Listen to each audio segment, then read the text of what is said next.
ओम नमः शिवाय। श्री स्वस्थानी कथा सुन्नको लागि उपस्थित हुनुभएका हजुरहरू सम्पूर्णलाई भगवती श्री स्वस्थानी देवीको कृपा आशीर्वाद प्राप्त होस् र तपाईँका उद्देश्य र मनोकामनाहरू सहजै पूर्ण हुन्। आज श्री स्वस्थानी व्रतकथाको 12औं दिन रहेको छ। हामीले व्रतकथाको 12 अध्याय आज श्रवण गर्नेछौँ। सबैले कथा श्रवण गर्दा शुद्ध स्थानमा बसेर सम्भव भए फूल अक्षता लिएर अथवा असम्भव भए जस्तोसुकै अवस्थामा भए पनि श्रद्धाले कथा श्रवण गर्नुहोला। आउनुहोस् श्री स्वस्थानी कथाको प्रारम्भ दिव्य प्रार्थनाबाट गरौँ। ओम यं ब्रह्मा वरुणेन्द्र रुद्रमरुतः स्तुन्वन्ति दिव्यैस्तवैर् वेदै साङ्गपदक्रमोपनिषदैर्गायन्ति यं सामगा ध्यानावस्थिततद्गतेन मनसा पश्यन्ति यं योगिनो यस्यान्तं न विदुः सुरासुरगणा देवाय तस्मै नमः। श्रीमच्चन्दनचर्चितोज्ज्वलवपु शुक्लाम्बरा मल्लिका मालालङ्कृतकुण्डला प्रविलसन्मुक्तावली शोभिता सर्वज्ञाननिदानपुस्तकधरा रुद्राक्षमालाकरा वाग्देवी वदनाम्बुजे वसतु मे त्रैलोक्यमाता चिरम्।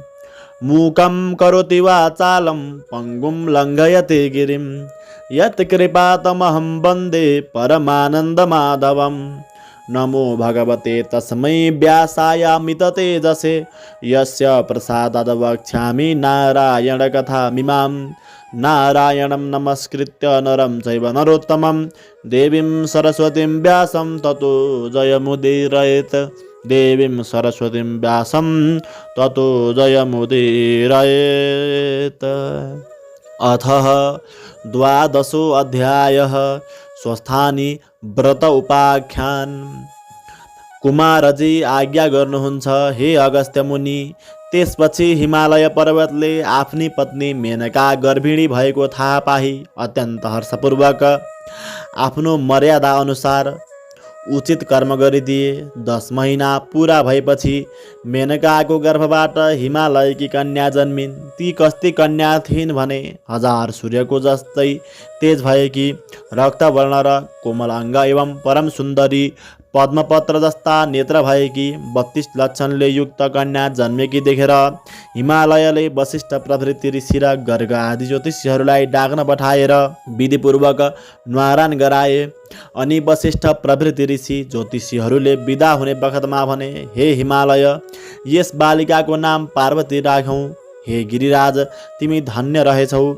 यी बालिकाले श्री महादेव स्वामी पाएर 14 भुवनकी स्वामिनी हुनेछन्। समस्त पापी र दुष्टहरूको संहार गर्नेछन्। तिम्रो श्रद्धा भक्तिले हामी सन्तुष्ट भयौँ। अब आज्ञा पाए आफ्ना आफ्ना आश्रममा जाने थियौँ।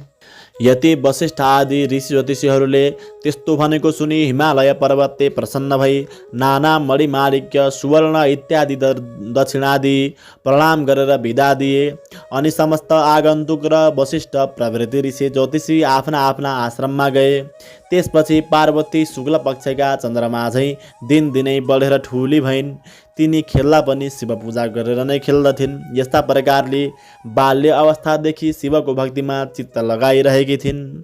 एक दिन नारद मुनिले विष्णु भगवान कहाँ गएर भने, हे वैकुण्ठनाथ, हिमालयकी कन्या पार्वती सबै तरहले तिम्रो योग्य छिन्। कस्ती भने लक्ष्मी भन्दा पनि सुन्दरी 32 लक्षणले युक्त भएकी ती कन्यासँग तिमी विवाह गर। यति नारद मुनिले भनेको कुरा सुने विष्णु भगवान आज्ञा गर्नुहुन्छ, हे मुने, के हिमालयले ती कन्या मलाई देलान्? र नारद मुनिले उत्तर दिए, त्यसको चिन्ता तिमीले लिनु पर्दैन। म अहिले गएर पक्का निधो लिएर आउँछु। यति भनी नारद तुरन्त हिमालय कहाँ पुगे।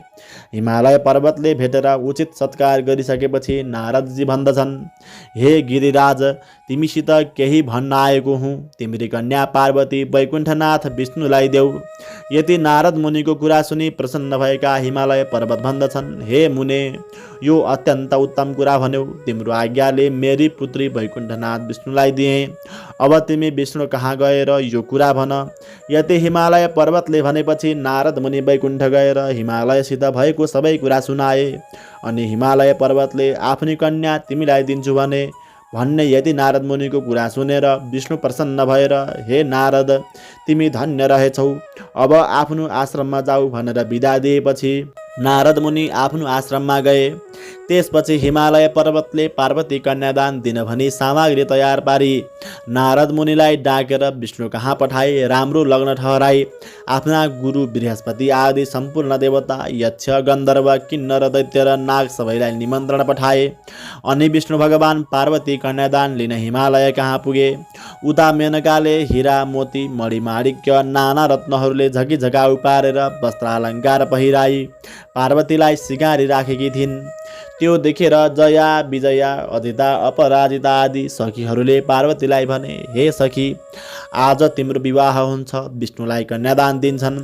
यति सखीहरूले भनेको सुनि पार्वतीको मनमा शङ्का उत्पन्न भयो। मैले बाल्य अवस्थादेखि नै श्री महादेव स्वामी पाऊँ भनेर धाइरहेको छु। अझ पनि महादेवलाई नदिएर अरू कसैलाई दिए भने म आत्महत्या गरेर मर्नेछु। तिनको कुरा सुनेर सखीहरूले भने, हे पार्वती, त्यसो हो भने तिमी यहाँ नबस, हामी कसैले पनि नदेख्ने स्थानमा लुकाएर आउँछौ, लौ हिँड। यदि सखीहरूले भनेको सुनि, हे सखी हो, जसो गर्ने हो गर, म केही जान्दिनँ भनिन्। त्यसपछि सखीहरूले नदी वनको तटमा लगेर पार्वतीलाई कसैले नदेख्ने एकान्त ठाउँमा लुकाएर आए। त्यसपछि हिमालय पर्वतले आफ्ना गुरु बृहस्पतिलाई यज्ञमा बसाली सारा विधि गरिसकेर कन्यादान दिन पार्वतीलाई लिन पठाए। तर घरमा देखेनन् र यताउता सबै खोज्न लगाए, कहीँ पनि पाउन सकेनन्। र हिमालय पर्वतले अत्यन्त व्याकुल भई गुरु बृहस्पति कहाँ गएर पार्वती कहीँ पनि छैनन्, अब के कसो गरौँ भने। यति हिमालय पर्वतले भनेको सुनि गुरु बृहस्पतिले यस लग्नमा भएन भनी विष्णुलाई बिन्ती गरे। अनि आएका निम्ताहरू जति सबै फर्केर आफ्ना आफ्ना आश्रममा जाँदा भए। उता सखीहरूले पार्वतीलाई वनमा लुकाएर आएपछि पार्वतीले नदी तटमा गएर बालुवा ल्याई त्यसको पार्थिव शिवलिङ्ग बनाई श्री महादेवको आराधना गर्न लागिन्। उसै बेला दुई दैत्य प्रघोष र दमघोष आएर पार्वतीको सौन्दर्यमा लोभिएर अनेक प्रकारका नराम्रा चेष्टा देखाउन लागे। तिनको चेष्टा देखेर पार्वतीलाई रिस उठ्यो र उनले हेर्नासाथ दुवै भस्म भए। अनि पार्वतीले बनाएको शिवलिङ्गबाट स्वयं महादेव प्रकट भई आफ्नो ज्योति स्वरूपको दर्शन दिनुभयो र हे पार्वती, तिमीले मेरो किन आराधना गरेकी भन्नुभयो। पार्वतीले बिन्ती गरिन्, हे जगदीश्वर, मैले बालक कालदेखि नै श्री महादेव स्वामी पाऊँ भनेर हजुरलाई धाइरहेको छु। मेरा पिता हिमालय पर्वतले विष्णुलाई कन्यादान दिन लाग्दा भागेर यहाँ लुक्न आएकी हुँ। मदेखि प्रसन्न भई रक्षा गर, हे प्रभु, मेरो इच्छा पूर्ण गराऊ। पार्वतीको यसो प्रार्थना सुनेर महादेव आज्ञा गर्नुहुन्छ, हे पार्वती, तिम्रा मातापिताले कन्यादान नदी मैले तिमीलाई मेरी भन्न मिलेन। अब विष्णु आएर तिमीलाई जस्तो उपदेश दिनन् उसै माफिक गरे इच्छा पूर्ण हुनेछ। महादेवको यस्तो शिक्षा सुनेर पार्वतीले जो आज्ञा भनी साष्टाङ्ग प्रणाम गरिन्। अनि महादेव अन्तर्धान हुनुभयो। त्यसपछि सखीहरू आएर पार्वती घर गइन्। छोरी आएकी देखेर रिसाएका हिमालयले भने, हे पुत्री, तिमी कहाँ गएकी थियौ? पार्वतीले बिन्ती गरिन्, हे पिता, म बालककालदेखि नै श्री महादेव स्वामी पाऊँ भनी उनीलाई धाइरहेकी छु र उनकै ध्यान भक्ति पनि मेरो हृदयले सदैव गरिरहन्छ। हजुरले श्री विष्णुलाई दिन लाग्दा लुक्न गएकी थिए। आफ्नी पुत्री पार्वतीले यति भनेको सुनि उनको न्वारानका दिन वशिष्ठ प्रवृत्ति ऋषि र ज्योतिषीहरूले पार्वतीको विषयमा भविष्यवाणी गरेको सम्झी चुप लागे। त्यसपछि पार्वतीले विष्णु कहिले आउलान् र श्री महादेव स्वामी पाउला भनी अनेक तीर्थ, व्रत, दान, धर्म, जप, तप, नियम पालन गर्न लागिन्। फेरि निकै दिन बालुवाको शिवलिङ्ग बनाई पार्थिव पूजा पनि गरिन्। तिनको अलिक श्रद्धा एवं भक्तिभाव देखेर विष्णु भगवान गरुडमा चढी शङ्ख, चक्र, गदा, पद्म धारण गरी पार्वतीको सामुन्ने आएर आज्ञा गर्नुभयो, हे पार्वती, तिमीले अनेक तीर्थ, व्रत, दान, धर्म, पूजा, पाठ, यज्ञ आदि गरेको देख्दा म अत्यन्त प्रसन्न भए। तिम्रो मनमा जे इच्छा छ सो वरदान माग, म दिन तयार छु। विष्णु भगवानले त्यस्तो आज्ञा गरेको सुनि पार्वती बिन्ती गर्दछिन्, हे ईश्वर, हे परब्रह्म परमात्मा, मलाई केही वरदान पाउनको इच्छा छैन, केवल महादेव स्वामी प्राप्त हुने वरदान बक्सियोस्। पार्वतीको यस्तो प्रार्थना सुने विष्णु भगवान आज्ञा गर्नुहुन्छ, हे पार्वती, तिमीले परिश्रम साथ गरेका यी तीर्थ, व्रत, दान, धर्म, व्रत, उपवास भन्दा पनि एउटा अति उत्तम र गोप्य कुरा भन्दछु। तिमी एकचित्त भएर ध्यानपूर्वक सुन। श्री स्वस्थानी परमेश्वरीको व्रत गर। त्यस व्रतको प्रभावले जगदीश्वर श्री महादेव स्वामी पाउनेछौ, यसमा शङ्का छैन। श्री विष्णुले यति आज्ञा भएको सुनि पार्वतीले फेरि बिन्ती गरिन्, हे ईश्वर, त्यस व्रतको विधान के हो र त्यसमा के गर्नुपर्दछ, यो सबै विस्तारपूर्वक आज्ञा गर्नुहोस्। पार्वतीको यस्तो प्रार्थना सुनि विष्णु भगवान आज्ञा गर्नुहुन्छ, हे पार्वती, पौष शुक्ल पूर्णिमाको दिनदेखि व्रत आरम्भ गर्नुपर्दछ। एक दिन पहिले नै हात खुट्टाका नङ काटी स्नान गरेर पवित्र भई एकभक्त रही एकचित्त गरी नित्य मध्याह्नकालमा श्री महादेवको पूजा गर्नु र एक महिनापछि अर्थात् माघ शुक्ल पूर्णिमाको दिन अष्टोत्तर 100 रोटी, अष्टोत्तर 100 अक्षता, अष्टोत्तर 100 बेली पुष्प, अष्टोत्तर 100 कुड्का सुपारी, अष्टोत्तर 100 पान र जात जातका फलफुल नैवेद्य आदि सबै वस्तु तयार पारी आरसी तामाको थालीमा ओमकार लेखी गङ्गाजलले स्नान गराउनु र श्रीखण्ड चन्दन लगाई पीताम्बर वस्त्र पहिराई धूप दीप नैवेद्य कस्तुरी भेटी दक्षिणा चढाई षोडशोपचार वा पञ्चोपचारले पूजा गरिसकी स्तोत्र पाठ जप ध्यान गरिसकी अर्घ्य दिनु। अनि हे पार्वती, स्वस्थानी परमेश्वरी भनेकी कस्ती छन् भने, अष्टासुजदलेष्वेव मातृकास्तस्थितास्तथा खड्गं त्रिशूलं चोर्ध्वं च अर्धे च वरमुत्पलं चतुर्भुजां त्रिनेत्रां च सर्वालङ्कारभूषितां सुवर्णवदविकासां स्वस्थानीं जगदीश्वरीम्। अष्टदल पद्ममा अष्टमातृका, त्यसपछि खड्ग त्रिशूल र वर नीलोत्पल हातमा धारण गरेकी, 4 बाहु र 3 नेत्र भएकी, अनेक प्रकारका अलङ्कार पहिरेकी, अनेक आयुध लिएकी, पीतवर्ण भन्दा पनि अत्यन्त शोभायमान भएकी यस्ती श्री स्वस्थानी परमेश्वरीको ध्यान गरेर हे जगदीश्वरी भनी मनमा नै उनीसित इच्छा भएको वरदान माग्नु। अनि प्रसाद झिकेर अष्टोत्तर 100 मा 8 रोटी, 8 अक्षता, 8 बेली पुष्प, 8 पान, 8 कुड्का सुपारी सगुन समेत आफ्नो पतिलाई दिनु। पति नभए छोरोलाई दिनु, छोरो नभए मित छोरोलाई दिनु र मित छोरो पनि नभए जुन काममा वा इच्छाले व्रत गरेको छ त्यो मेरो फलानुकाममा पूर्ण होस् भनेर गङ्गामा बगाइदिनु। 100 रोटी आफूले फलाहार गर्नु। रातमा जागराम बसेर स्वस्थानीकै महिमा गान भजन कीर्तन गर्नु, सुन्नु, सुनाउनु। यति गरेपछि अवश्य इच्छा पूर्ण हुनेछ, यसमा कुनै शङ्का छैन। हे पार्वती, स्वस्थानी परमेश्वरीको प्रसाद लिने बेलामा श्री महादेव तिम्रो सामु आफै प्रकट हुनुहुनेछ। तिम्रो भक्ति श्रद्धा देखेर म प्रसन्न भए। यदि भनिसकेर तिमीले महादेव स्वामी पाए भनी विष्णु भगवानले वरदान दिनुभयो। हे अगस्त्य मुनि, नारायण विष्णुले यदि आज्ञा भएपछि पार्वतीले मनमा सन्तोष र आनन्द मान्दै श्रद्धासहित विष्णुको पनि पूजा र प्रणाम गरिन्। तिनले पूजा गरिसकेपछि विष्णु भगवान बिदा भएर गरुडमा चढी त्यहाँबाट अन्तर्धान भई वैकुण्ठ धाममा जाँदा भए।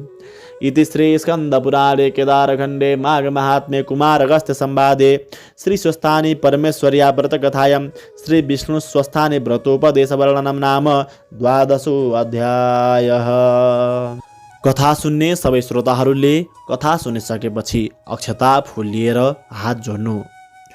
ओम उपनयतु मङ्गलं वः सकल जगन मङ्गलालयः श्रीमान् दिनकर किरण निबोधित नवनलिन दल निवेक्षण कृष्णः काले वर्षतु पर्जन्यः पृथिवी सस्यशालिनी देशोऽयं क्षोभरहितो ब्राह्मणा सन्तु निर्भया अपुत्रः पुत्रिण सन्तु पुत्रिण सन्तु पौत्रिण निर्धना सदना सन्तु जीवन्तु शरदां शतं तत्रैव गंगा यमुना च तत्र गोदावरी सिन्धु सरस्वती च तीर्थानि सर्वाणि वसन्ति तत्र यत्राच्युतोदारकथा प्रसङ्गः या कुन्देन्दुतुषारहारधवला या शुभ्रवस्त्रावृता या वीणावरदण्डमण्डितकरा या श्वेतपदमासना या ब्रह्माच्युतशङ्करप्रभृतिभिर्देवैः सदा वन्दिता सा मां पातु सरस्वती भगवती निःशेषजाड्यापः